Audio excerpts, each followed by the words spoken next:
Muy buenas tardes, Paula. Muchas gracias a todos y todas por conectaros, por querer seguirnos esta tarde.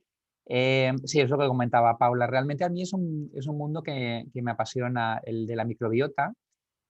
No solo por lo que ya conocemos, que bueno, lo vais a ver un poco, lo vamos a intentar resumir, porque es un mundo complejo, sino por lo que promete en un futuro, porque probablemente yo personalmente estoy convencido que muchas de las enfermedades para las que no tenemos solución hoy en día, muchas de las enfermedades degenerativas, neurodegenerativas, como las esclerosis, el Alzheimer, el Parkinson, probablemente tengan su respuesta en la interacción que establecemos los seres humanos con la microbiota, con todas las bacterias que tenemos a nivel intestinal.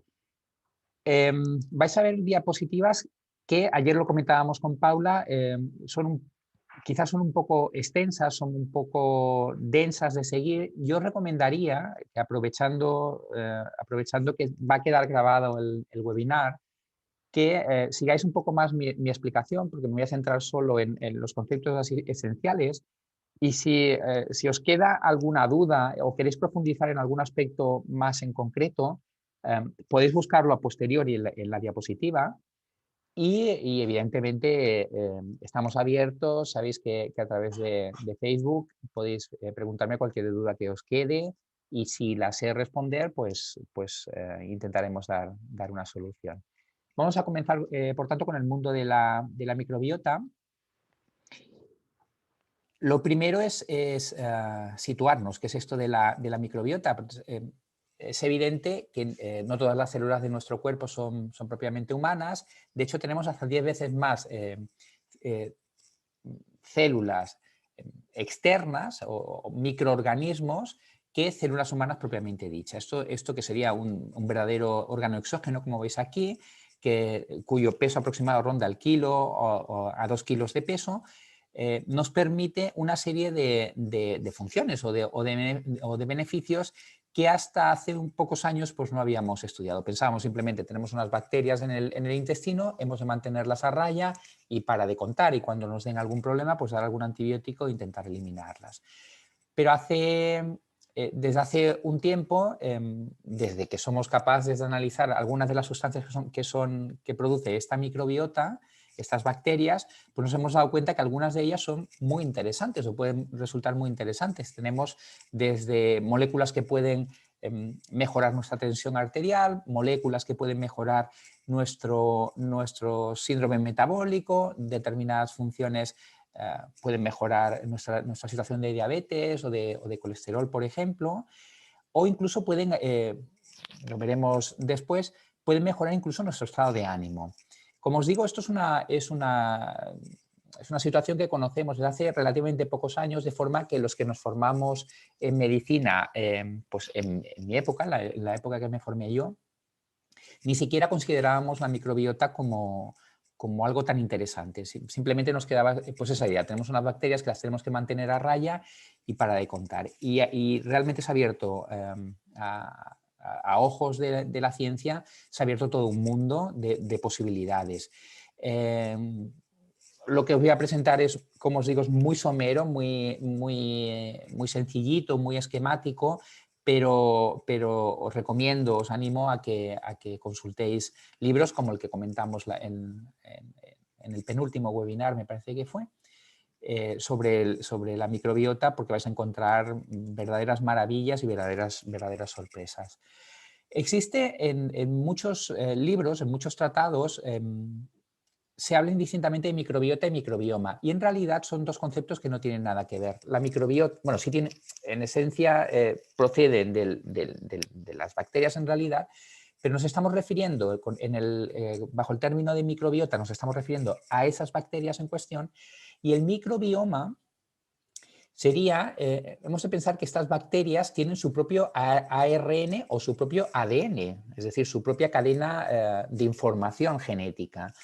Vale, pues a partir de ese ARN o ese ADN, que como sabéis al final generará la producción de determinadas proteínas, es a partir de donde se abre todo un mundo terapéutico, porque ese ADN o ese ARN es capaz de producir proteínas que nosotros ni sospechábamos siquiera que podían producir y a las cuales les podemos sacar un rendimiento en términos de salud.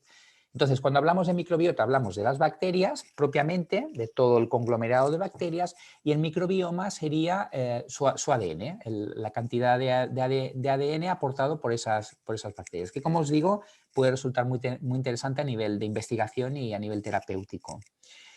Tres conceptos esenciales son probiótico, prebiótico y simbiótico. Es muy sencillo de recordar, pero y es fundamental que lo recordemos. Probiótico serían las bacterias, es decir, el probiótico es el conglomerado de bacterias en sí, son los microorganismos vivos que cuando se dan en cantidades adecuadas, como veis aquí, generan un efecto beneficioso, uno o varios efectos beneficiosos. ¿Qué sería el prebiótico? Diferente del probiótico. ¿Qué sería el prebiótico? El prebiótico sería la alimentación que necesitan esas bacterias. Es decir, como prebiótico sería toda la fibra, todos los hidratos de carbono que comentábamos en uno de los webinarios anteriores, todos los hidratos de carbono de absorción, todos los hidratos de carbono de cadena larga, no absorbibles hasta que llegan a nivel del intestino, con los cuales las bacterias se alimentan. Por lo tanto, aquí tenemos una diferencia que es fundamental tenerla clara. Probiótico la bacteria, prebiótico la alimentación de esa bacteria. Cuando en el mismo producto tenemos un prebiótico más un probiótico, es decir, la bacteria, el probiótico, más el alimento que necesita para reproducirse y para mantenerse, hablamos de simbiótico. Simbiótico sería una formulación, como veis aquí, de un probiótico, una bacteria, más la alimentación que necesita para desarrollarse adecuadamente, para asentar en nuestro colon y proliferar, que al fin y al cabo es lo que pretendemos.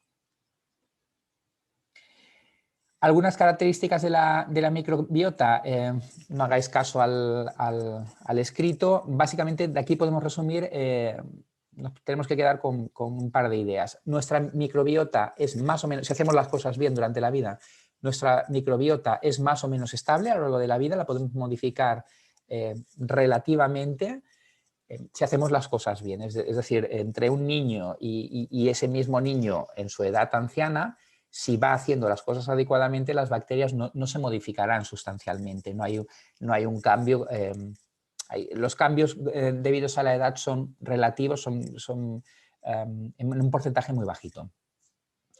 Sin embargo, si hacemos las cosas mal o hacemos durante una época las cosas mal, sí que podemos cambiar esa microbiota adecuándonos a una dieta que le vaya bien, o sea, aumentando la cantidad de prebióticos, aumentando la cantidad de fibra, por tanto, ciñéndonos un poco a la dieta mediterránea, o sea que de venir mal, de tener una microbiota poco sana, sí que podemos rehabilitarnos, entre comillas, pero si hacemos las cosas adecuadamente, la microbiota varía muy poquito a lo largo de la vida. Este concepto también es importante. O sea, la vida nos da una oportunidad, una segunda oportunidad si hacemos las cosas mal, pero si las hacemos bien, pues la microbiota apenas se modifica.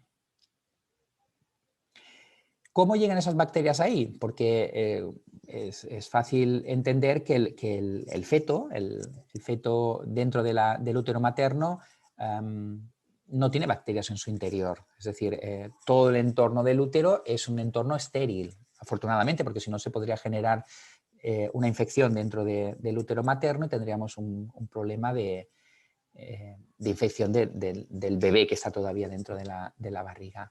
¿Cómo llegan esas bacterias ahí? Pues los primeros pasos o los primeros momentos en los que pueden aparecer bacterias que constituyan finalmente la flora intestinal son, el primer paso fundamental es el parto, el paso a través del canal vaginal. En el canal vaginal de la madre hay un microbioma, hay una microbiota, una serie de bacterias que el chiquillo o la chiquilla al pasar por el canal los aspira y los introduce dentro del intestino. Y el otro paso fundamental que va a dar diferencias sustanciales entre bebés que han lactado, que han hecho lactancia materna con respecto a bebés que han recibido biberón, leche de fórmula, es a través de la lactancia materna. De manera que la lactancia materna se considera fundamental para obtener una microbiota adecuada, porque van a pasar a través de la madre, a través del pezón y de la leche materna, van a pasar una serie de, una cantidad de bacterias concretas que son muy adecuadas para el desarrollo de la microbiota del bebé. Entonces, serían dos oportunidades que los pediatras o los ginecólogos consideran esenciales, siempre que podamos, evidentemente. Siempre que se pueda, es deseable el parto vaginal por encima de la cesárea. Siempre que podamos, es deseable la lactancia materna por encima de la leche de fórmula, del biberón, por esta razón que comentábamos. En el apartado 2 vamos a ver un poco, muy por encima, las funciones de la microbiota. Podemos considerar, como os decía, un auténtico órgano dentro de nuestro cuerpo porque en realidad ejerce múltiples funciones. La primera y quizás en la que estamos avanzando más últimamente, con el paso de los años, desde que conocemos un poco la función que puede o los beneficios que puede aportar la microbiota, es la función metabólica. A este respecto, se ha visto que una microbiota adecuada, o sea, una proporción de bacterias adecuadas dentro de nuestro colon, se asocia generalmente a estados metabólicos más sanos, es decir, es más fácil controlar nuestra diabetes en caso de que seamos diabéticos, es más fácil controlar nuestra dislipemia, nuestro colesterol en caso de que tengamos un colesterol elevado, el síndrome metabólico es sensiblemente más infrecuente en personas con microbiota sana con respecto a los que padecen una o sea, a los que tienen en su interior una microbiota no adecuada, menos sana, pero es que además la microbiota pues, interviene en la síntesis, como veis aquí, la síntesis de vitaminas, de algunas hormonas y promueve el aumento de absorción de calcio, magnesio, hierro, calcio, magnesio y hierro en el colon. Es una reoportunidad de obtener, antes de que las heces salgan con las deposiciones, de exprimir lo que queda y obtener un plus de energía, hasta un 7-10% que veis aquí de calorías extras, pero además que no se vayan determinados minerales, obtener incluso más minerales que los que hemos obtenido con la digestión basal. Entre ellos, como hemos comentado, calcio, magnesio y hierro. Existe una segunda función, que es la función protectora. Aquí me gusta hablar o nos gusta hablar a muchos de los sanitarios y las sanitarias, de función de entrenamiento, por así decir. Si tenemos una microbiota adecuada, esa microbiota, y la tenemos precozmente, es decir, el parto ha sido por vía vaginal y hay lactancia materna, en el intestino, a nivel intestinal, a nivel del colon, hay una serie de placas linfocitarias que serían como pequeños cuarteles, donde está la función inmunitaria, donde están los linfocitos, donde están los macrófagos, que se encargarían de defendernos a nivel local. Si tú expones esos soldados a algún agente externo, como es la microbiota, los estás preparando de manera que cuando aparezca algún agente externo sean capaces de reaccionar. ¿Por qué no reaccionan ante la microbiota? Es decir, si es algo externo, ¿cómo es que no generan un proceso inflamatorio? Pues hay una serie de hormonas, de mecanismos metabólicos e inmunológicos que hacen que esa reacción no sea, o sea, no reaccionen y expulsen esa microbiota. Pero en realidad se van preparando para que cuando llegue alguna bacteria que no interese o que no sea aceptada, entre comillas, todo esto es muy metafórico, pero que no sea aceptada por esa microbiota, pues poder expulsarla, poder prepararse y ejercitar su función inmunológica. Y en ese sentido, pues como entrenamiento ante una posterior eventual infección, pues nos va de maravilla. tenemos la función trófica sobre la mucosa. ¿Qué significa esto?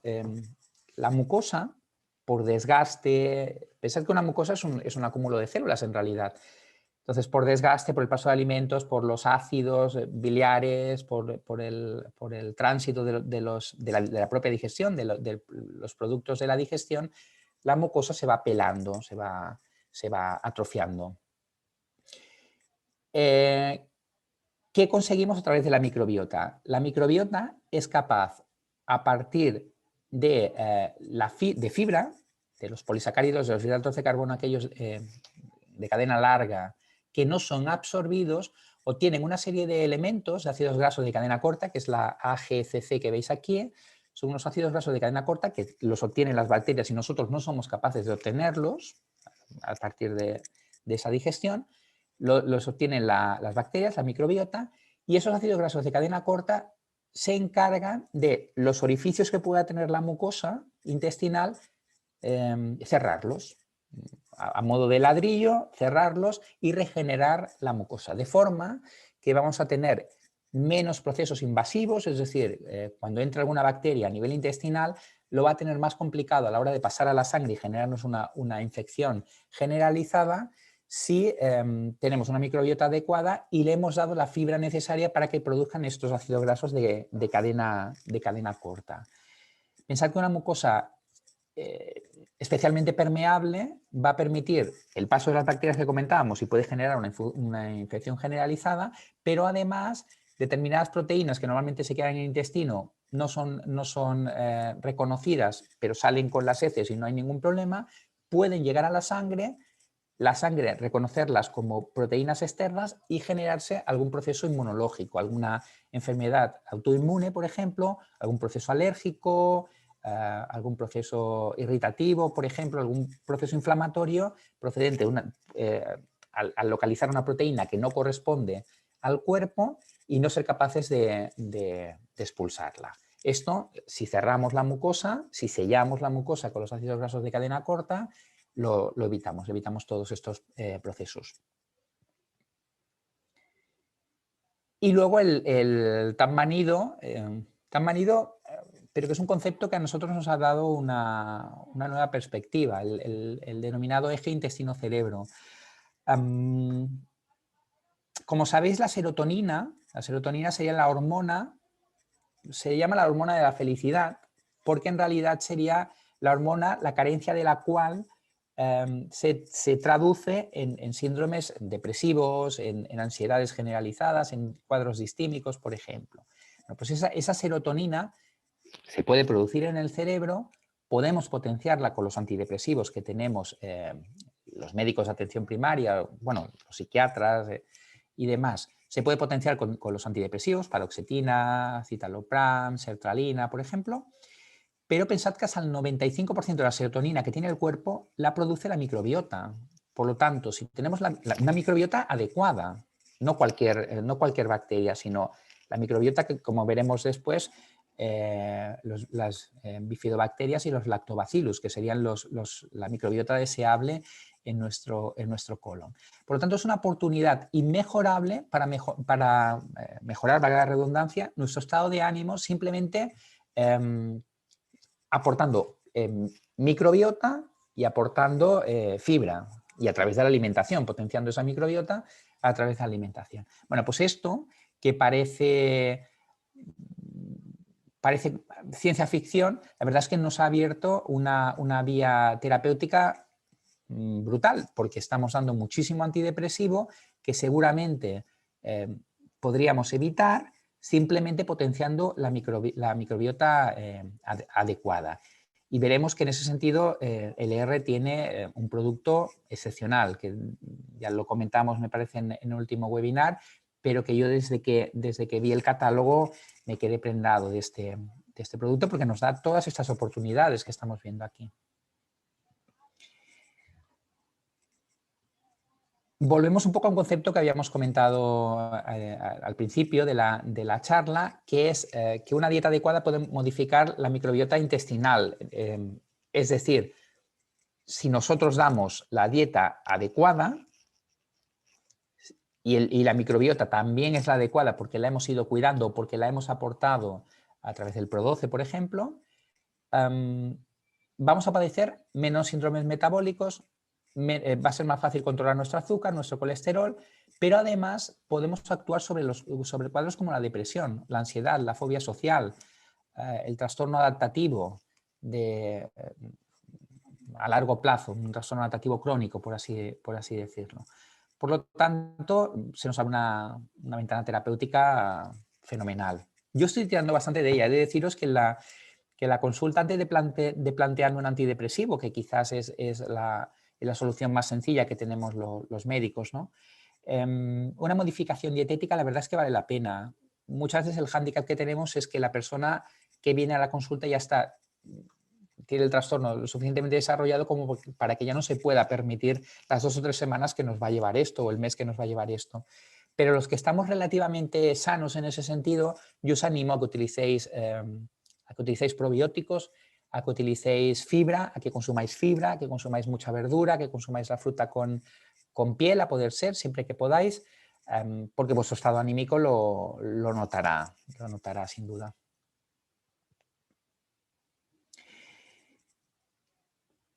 Aquí hay, nada, os explico un par de cositas de esta diapositiva. Es una diapositiva densa, si queréis a posteriori le podéis echar un vistazo un poco más pormenorizado, pero he de deciros que una microbiota no adecuada produce lo que nosotros llamamos un estado inflamatorio crónico de bajo grado.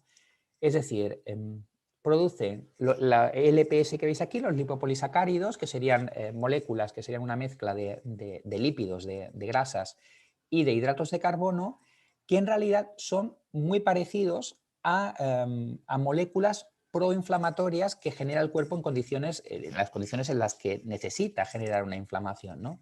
Veíamos en su momento que la inflamación puede ser necesaria, es decir, si una persona se hace una herida y queremos que cierre esa herida, se va a cerrar, la curación va a ser a través de un proceso inflamatorio.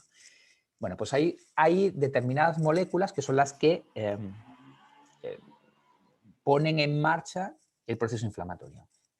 Las bacterias, sobre todo una microbiota inadecuada, no sana, son capaces de producir lipopolisacáridos que son muy parecidos a estas moléculas que pueden inducir un proceso inflamatorio. Entonces, si se genera un proceso inflamatorio sin necesidad de que haya ese proceso inflamatorio, lo que vamos a ver lo que van a aparecer son determinadas enfermedades como la arteriosclerosis. Por ejemplo, la arteriosclerosis cada vez queda más claro que hay un proceso inflamatorio detrás. Eso no es simplemente el depósito de colesterol en las paredes de las arterias, sino que parece que hay un proceso inflamatorio detrás y que algunas de las armas terapéuticas que se consideran que pueden tener eficacia a largo plazo, pues serían antiinflamatorios inicialmente naturales. Por ejemplo, cualquier producto a base de omega 3 nos iría fenomenal en ese sentido, pero sería un antiinflamatorio natural que podría venirnos bien.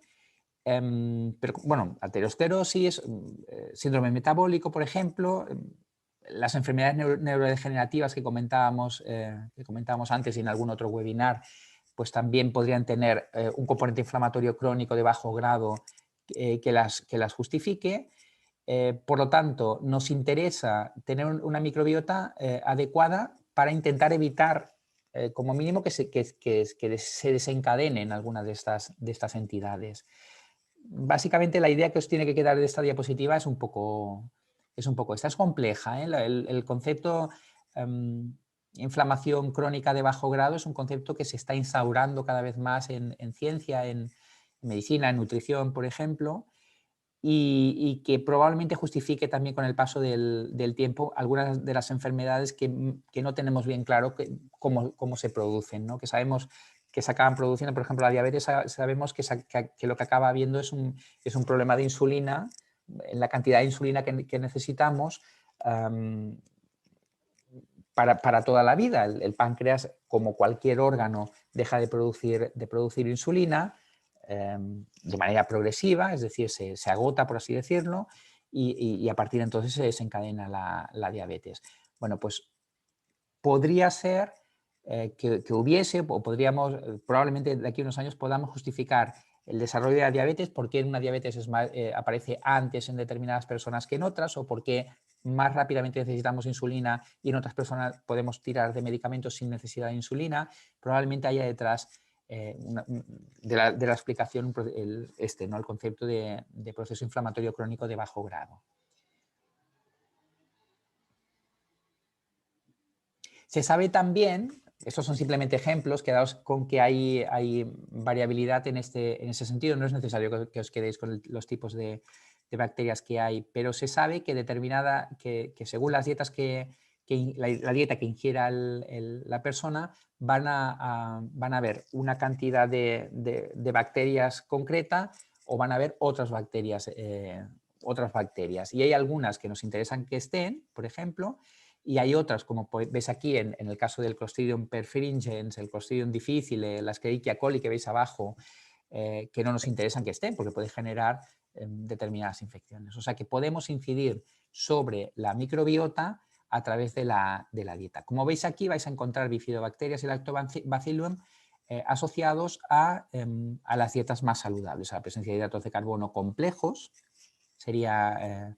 Y cuanto menos saludable sea la dieta, rica en grasas o proteína animal, por ejemplo, rica en azúcares refinados, vamos a ver bacterias de otras familias que no nos interesan que estén en el cuerpo porque pueden generarnos cuadros patológicos.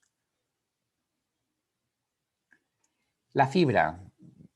Entendemos la fibra es esencial como alimento de esa microbiota. Por lo tanto, vamos a intentar priorizar todo lo que podamos el consumo de fibra.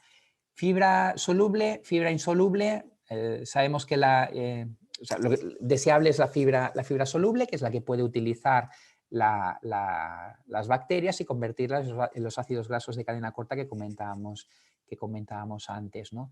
La insoluble simplemente pasa a través del cuerpo y la expulsamos tal cual y las bacterias prácticamente no son no son capaces de degradar esta fibra. Por lo tanto, la insoluble la puedes meter un poco para que te ayude a ir de vientre en casos de estreñimiento y demás, pero a poder ser hemos de tirar sobre todo de fibra soluble. La fibra probiótica, como comentábamos, sería la fibra fundamentalmente soluble. Ejemplos serían la inulina, por ejemplo, hay compuestos a base de inulina, determinados oligosacáridos, como los fructooligosacáridos o los galactoligosacáridos, que los conoceréis por el fructooligosacáridos como FOS y galactoligosacáridos como GOS. Y cuando damos estos fructooligosacáridos, estos galactoligosacáridos, lo que vamos a tener fundamentalmente es un aumento de bifidobacterias, que son una de las dos grandes familias que nos interesa que estén en nuestro área colónica, en nuestro colon, porque además de constituir la microbiota adecuada, nos ayudan a aumentar la cantidad de vitamina B6, B12 y ácido fólico, que sería la vitamina B9, y nos interesa obtener este plus de vitamina B6, B12 y ácido fólico. De fibra probiótica, sobre todo nos interesa como mínimo consumir 25 gramos, 25-30, dependiendo del tratado veis 25, dependiendo del tratado veis 30 gramos de fibra al día, pero la cantidad es más o menos esta, entre 25 y 30 gramos de fibra soluble al día prioritariamente. Veis aquí que pone, además, un 30% debería ser soluble. Idealmente debería ser una proporción bastante mayor, pero como mínimo se considera que con un 30% de fibra soluble se compensa la fibra insoluble y obtenemos todos los beneficios que hemos comentado antes. ¿Esto es fácil de obtener? No es muy complicado, veis aquí cómo lo podemos hacer, pero también lo podemos obtener, por ejemplo,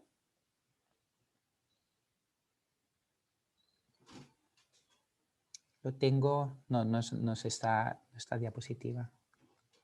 Lo podemos obtener a través del Fiberbus, por ejemplo. El Fiberbus, bueno, ahora llegaremos a ella. Pensaba que la tenía aquí, la diapositiva. Pero lo podemos obtener a partir de estas raciones de fruta, de verdura, por ejemplo. Se ha visto, además, que según cómo sea la microbiota, sí que existe relación entre la presencia de determinadas bacterias, sobre todo, y tener sobrepeso o padecer obesidad, por ejemplo. Sí que hay una relación clara, de manera que una microbiota adecuada te asegura, entre comillas, un peso más adecuado, o como mínimo, si hay sobrepeso y obesidad, no llegamos a niveles tan elevados. Por lo tanto, la microbiota en ese sentido también nos puede ayudar, tener una microbiota adecuada. Vale, ¿cómo podemos actuar sobre la microbiota para revertir la obesidad? Pues fundamentalmente de dos maneras. Una, disminuyendo la permeabilidad intestinal, es decir, dando la fibra adecuada para que la microbiota la degrade, forme aquellos ácidos grasos de cadena corta y seamos capaces de cerrar los orificios que se puedan generar en la mucosa. Aquí está el concepto de permeabilidad intestinal, es decir, si damos... con una microbiota adecuada damos la fibra adecuada, esa microbiota va a degradar esa fibra, esos hidratos de carbono grandes, hidratos de carbono de alto peso molecular, la va a degradar y va a producir los ácidos grasos de cadena corta que comentábamos antes, y le va a servir para cerrar la mucosa. Disminuir la permeabilidad intestinal es esencial, y luego revertir la posible disbiosis que exista. El concepto de disbiosis sería que hayan bacterias que no deberían estar ahí. Es decir, tendríamos que priorizar, como hemos comentado, lactobacillus y bifidobacterias, que existan otros tipos de bacterias ahí, y sobre todo que se establezcan y generen un desequilibrio en ese sentido. A ese concepto le llamamos disbiosis. Y lo veremos en las siguientes diapositivas, pero para disminuir la permeabilidad intestinal, Fiberbus, por ejemplo, y para revertir la posible disbiosis existente, pues lo mejor para tener las plantas adecuadas, en ejemplo metafórico, para tener las plantas adecuadas lo mejor es aportarlas a través de un probiótico como el Pro12, por ejemplo, sería una buena solución. O sea que con Fiberbus y Pro12 podemos beneficiarnos de todo esto que estamos comentando hoy. ¿Qué son y cómo actúan los probióticos? Probióticos hemos dicho que eran las bacterias, y en realidad lo que hacen es básicamente lo que hemos comentado, ¿no?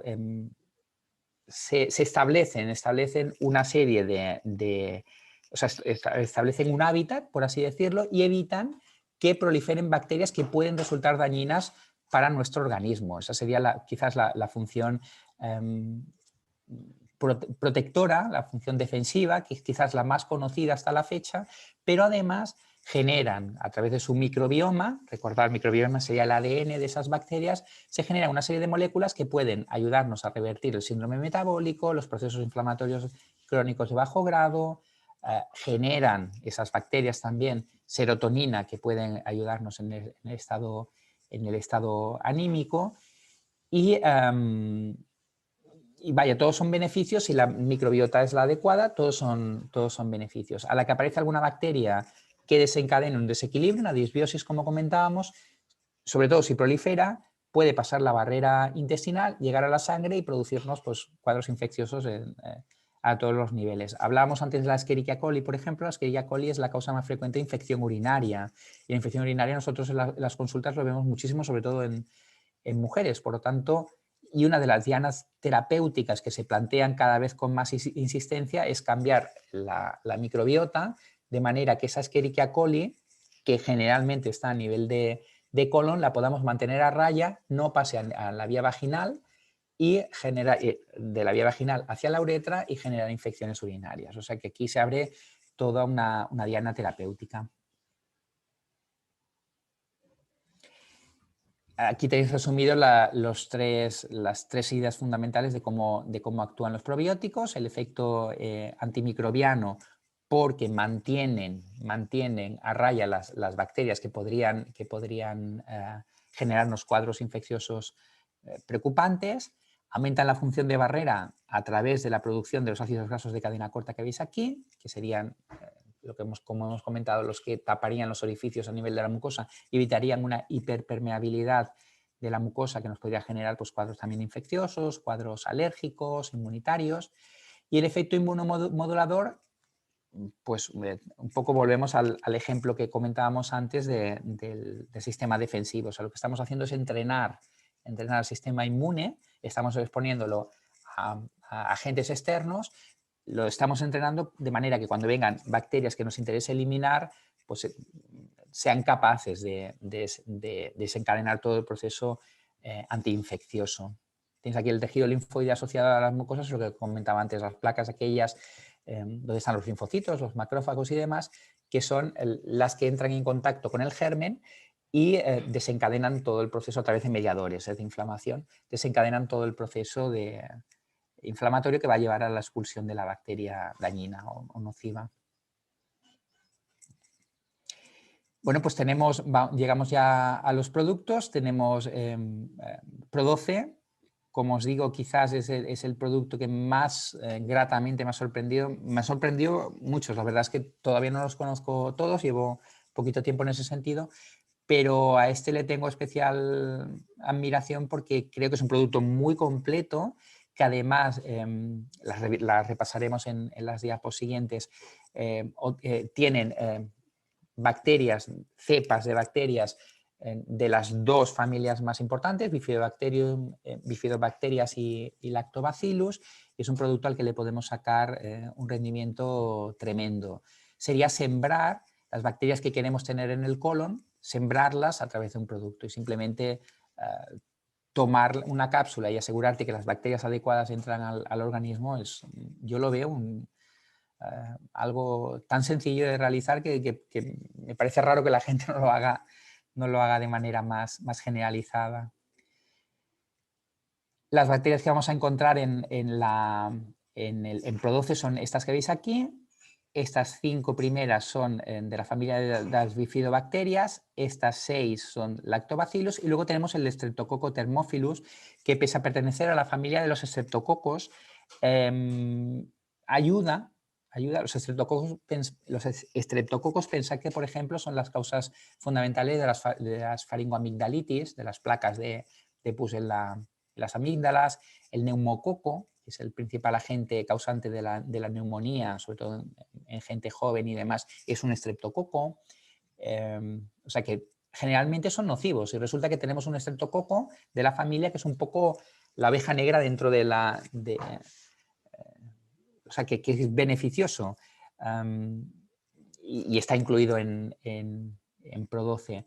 El Streptococcus thermophilus, como os comentaba, corrige la hiperpermeabilidad intestinal, es decir, ayuda con la producción de los ácidos grasos de cadena corta que comentábamos antes y es utilizado en algunos deportistas porque atenúa el daño muscular producido por el ejercicio físico. De ahí que haya sido incluido en esta formulación. Los Bifidobacterium, alguna tiene alguna función muy específica, pero en esencia están en el tracto gastrointestinal de niños adultos y degradan los azúcares de la leche materna y los hidratos de carbono próximos a la microbiota. La acción inmunomoduladora y antiinflamatoria también se le supone a cualquiera de las bacterias que hay aquí, lo que pasa es que hay algunas que son especialmente activas en ese sentido. Por ejemplo, el longum, la Bifidobacterium longum, es especialmente interesante, eficaz a la hora de inmunomodular, o sea, de modular la reacción inmunitaria y antiinflamatoria. También favorece la integridad de la barrera intestinal. Y nada, os dejo la presentación, encontraréis para cada una de las bacterias cuáles son las funciones específicas, pero nada, deciros que realmente es un producto muy logrado y que además aporta muchísimos beneficios, que cualquiera de los beneficios que hemos comentado en la charla de hoy los podéis encontrar aquí resumidos en estas 12 bacterias. Volvemos una vez más al concepto de la fibra y la importancia. La fibra, como todos sabemos, ayuda a un tránsito intestinal adecuado, a no hacer episodios de estreñimiento, pero la fibra es mucho más. La fibra no es solo que te ayude a ir al baño, sino la fibra es el principal modulador de las bacterias que vamos a tener en nuestro colon. Y como hemos visto, tener determinadas bacterias es esencial. ¿Cómo tenemos la fibra? Veis aquí que la cantidad recomendada diaria sería entre 25 y 30 gramos. Volvemos al concepto de fibra. Actúan como prebiótico y además tienen acción laxante. La acción laxante es archiconocida, históricamente conocida, pero la función prebiótica es esencial y con el paso del tiempo vais a irla escuchando cada vez más. Podemos obtener fibra a partir de los alimentos. Veis aquí que debemos de consumir 100 gramos de cada uno de estos productos para obtener estos gramos que veis aquí. De judía blanca, por cada 100 gramos obtenemos 24,9 gramos de fibra. Con el frijol negro obtenemos 15,5, con las almendras, fundamentalmente son legumbres y semillas. Con las almendras 12,5 gramos por cada 100 gramos de almendras, con las lentejas 10,7, pistachos 10,3 y avellanas 9,7, perdón. Es decir, legumbres, semillas no, perdón, legumbres y frutos secos. Pero bueno, pensad que tenéis que meter los 100 gramos de judía blanca para obtener 25 gramos de fibra y resulta que con el Fiberboost obtenemos 51 gramos de fibra por cada 100 gramos de producto. Quiere decir que está como bastante más concentrado y volvemos al concepto que comentábamos antes, al de la comodidad. Si tú con una cápsula te metes 12 cepas de bacteria que sabes seguro que te va a ir bien y con Fiberboost metes toda esta cantidad de fibra por cada 100 gramos de productos, pues más cómodo que intentar diversificar la alimentación. Ojo, no hemos de dejar nunca una dieta saludable, pero son dos productos que nos pueden ir muy bien si lo que pretendemos es obtener suficiente prebiótico y el adecuado probiótico. A nivel de la mucosa intestinal, sobre todo, el calostro también nos aporta, también nos ayuda a restaurar el intestino permeable, porque tiene efecto, gracias a sus inmunoglobulinas, tiene un efecto bactericida y antifúngico, sobre todo de aquellas cepas que no sean adecuadas, antifúngico todas las cepas, ¿no? de hongos, pero a nivel, tiene un efecto bactericida sobre todo sobre las bacterias no adecuadas, las bacterias patógenas, y además constituye un complemento alimenticio con efecto prebiótico, estamos dando la fibra adecuada, y con efecto probiótico también estamos dando determinadas bacterias como el Lactobacillus bifidus acidophilus, por ejemplo. Es inmunomodulador, también ayuda en ese sentido a la función de las bacterias, de manera que nuestra respuesta inmunológica en caso de necesitarla va a ser más adecuada todavía y además aporta en otros aspectos, pues mejora el tono muscular y el rendimiento. O sea que una asociación entre Produce, Fiberboost y calostro puede resultar muy, muy, muy interesante. Aquí tenéis un poco, esto lo conocéis mejor vosotros y vosotras que yo, la dosificación para el calostro bebible y para el calostro en cápsula. Y finalmente tenemos el Cistus incanus, que sería, cuyo efecto fundamental es antioxidante. También en cualquier proceso inmunitario, en cualquier lucha, en cualquier batalla que se produzca, en cualquier proceso inflamatorio que se produzca dentro del organismo, se producen un efecto oxidativo, un exceso de oxidantes, y el Cistus incanus nos va a ayudar también a desintoxicar, antioxidar, perdón, no me salía la palabra, el verbo, antioxidar el ambiente. Por lo tanto, sabéis que tenéis el autoenvío, la posibilidad de autoenvío con Produce, con Cistus incanus y con colostrum. Yo añadiría quizás dentro de todo este compendio la conveniencia del Fiberboost, pero lo plantearía así, si en caso de que necesitéis justificar una venta en relación con estos productos, pues podéis hablarle a los potenciales clientes del efecto probiótico, de la importancia de la microbiota y bueno, o sea, tenéis todos los argumentos posibles para que la persona se quede prendada de todos estos productos. Y nada, estamos abiertos a vuestras preguntas, si tenéis alguna que queráis comentar. Fenomenal, Paco. Pues mira, aquí de momento hay dos preguntas. Entonces, dice Serafina, para una niña de 9 años con colitis ulcerosa, ¿qué le podemos aconsejar? Es verdad que hay preguntas más relacionadas y menos relacionadas, pero bueno, vamos a ir contestando las que podamos. Con colitis ulcerosa en brote, entiendo que en pleno brote, es decir, o simplemente como No condicionante de la...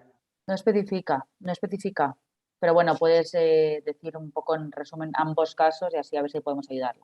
Vale, si no es en brote, si simplemente tiene ese condicionante, de vez en cuando va haciendo brotes que generalmente tienen relación sobre todo con épocas de estrés y demás, una microbiota adecuada es fundamental. Es decir, que Pro12 puede ir de maravilla y el Fiberbus igual.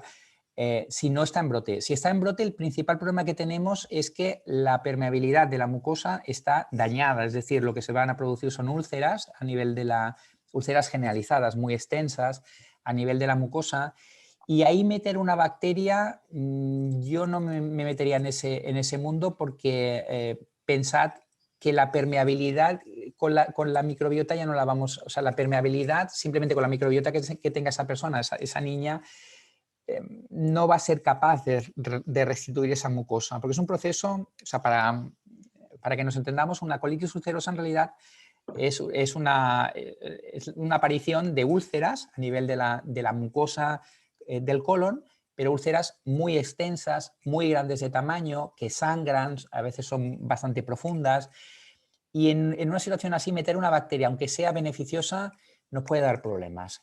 Entonces, si la niña no está en brote, lo mejor es fibra y adecuar la microbiota, porque además eso también le va a ayudar a que haya menos procesos inflamatorios y por lo tanto que el riesgo de una colitis ulcerosa sea menor. Pero cuando estamos en brote, en una colitis ulcerosa, yo no metería nada de esto. En cualquier caso, fibra se puede meter, bueno, fibra si la tolera, porque pensad que esas úlceras son un proceso inflamatorio que van a generar diarrea, que van a generar mala tolerancia a los alimentos, que va a sangrar esa persona, va a tener diarrea, va a absorber inadecuadamente los alimentos, va a tener tendencia a la deshidratación por pérdida de líquido a ese nivel. Entonces, no va a tolerar la fibra, si metes mucha fibra, no la va a tolerar, y meter bacterias en un terreno en guerra, aunque suene fatal en estos tiempos, ¿no? Pero en un terreno en guerra, meter combatientes, me daría miedo, yo no me metería. Si no está en brote, sí. Si está en brote o hace brotes frecuentemente, no me metería en este mundo. Vale, pues muchas gracias, Paco. De nada. ¿Pro12 se recomienda para, o sea, una mujer en lactancia puede tomar Pro12? Cualquier complemento alimenticio te va a decir, o sea, una mujer que lacte, quieres Sí, decir. exacto, en Sí, sí, lactancia. sí, porque no se va a absorber o sea, va a llegar a su microbiota y será a partir de su microbiota, de esa selección de microbiota, que pueda pasar a la leche materna y darla a la chiquilla. Sí, yo entiendo que sí. Lo que pasa es que no va a ser, o sea, por lógica, la lógica te diría que sí. Lo que pasa es que cualquier complemento alimenticio hemos de ir con mucho cuidado porque ni hay estudios en embarazadas por cuestiones éticas, ni hay estudios en lactantes por cuestiones éticas, ni hay estudios en menores de edad por cuestiones éticas. Por lo tanto, como médico te diría que no, que no. Por lógica te diría que sí, podríamos, pero vaya, a nivel regulatorio, normativo y demás, en embarazadas, en lactantes o así, todo lo que no esté demostrado mediante estudios específicos realizados en lactantes o en embarazadas, no deberíamos aconsejarlo. También nos podríamos meter eso en un problema legal, aunque lo que te dice off the record, esto negaré haberlo dicho, aunque esté grabado, negaré haberlo dicho, lo que te dice la lógica es que mal no le va a ir, pero no podemos recomendarlo. En una embarazada o en una lactante o en un menor de edad no podemos recomendarlo. Vale. A ver, después del parto, ya relacionado con la lactancia, después del parto, ¿se puede tomar Pro12? En la mujer lactando, es decir, después del parto, Bueno, preguntan después del parto. Mm, Si sí, tienes intención de dar lactancia, tendríamos ese condicionante. Estás afectando a una criatura que no es capaz de decidir y le estás dando un producto que no ha sido testado específicamente en gestantes. Si opta por la lactancia artificial, que evidentemente eso es una decisión personal, ¿no? Pero si opta por la lactancia artificial, por la lactancia de fórmula, evidentemente que sí. Pero si implica al chiquillo ya tendríamos el aspecto legal. vale. A ver, más preguntas. Dicen, la toma de Produce, ¿cuánto tiempo es recomendable? ¿Siempre? ¿Durante una época? Yo lo haría por épocas, hasta que tú intestinalmente te sientas mejor, empezarás a notar determinados efectos, sobre todo el ánimo. Se nota, pues eso, en 2, 3 semanas, 3, 4 semanas, se puede notar el ánimo, que no es un tiempo muy superior al de los antidepresivos. Cuando tú das un antidepresivo, normalmente tardan 2, 3 semanas en empezar a notar el efecto, las personas que lo toman, ¿no?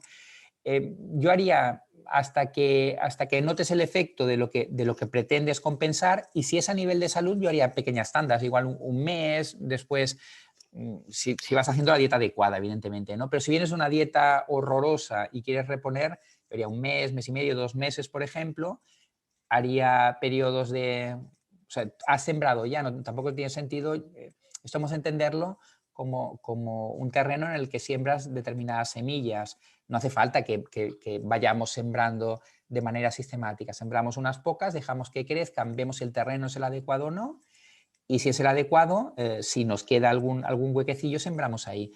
Es un poco eso. Si esperas algún efecto terapéutico, entre comillas, pues hasta que mejores sintomáticamente. Si no esperas el efecto terapéutico, yo haría tandas de eso, un mes, mes y medio, 2 meses, por ejemplo, para dar tiempo a revertir la disbiosis, o sea, a que las bacterias no adecuadas marchen, y asegurarte que asienten las que pretendes que se queden ahí. Pero es un mes y medio, 2 meses, un mes, dependiendo de si tu dieta es adecuada, pues con un mes en principio tendría suficiente. Fenomenal. Veo aquí alguna pregunta que no está relacionada con el tema de hoy. Entonces yo os voy a, bueno, no sé, si es que igual no estáis enterados que hay una página donde el doctor responde a modo consultorio a las preguntas. Entonces, es su página de Facebook. Corrígeme, Paco, si lo digo mal. Creo que es Francisco Marín, ¿no? Es tu nombre completo. Sí, Francisco Marín Jiménez. Ujú. Veréis que es algo... Tengo una personal que no es esta, y luego hay una para estas cuestiones, y veréis que salgo en una foto vestido con el traje en el evento que hicimos presencial en Madrid en enero. O sea, veréis Fenomenal. el fondo verde y Justo. eso.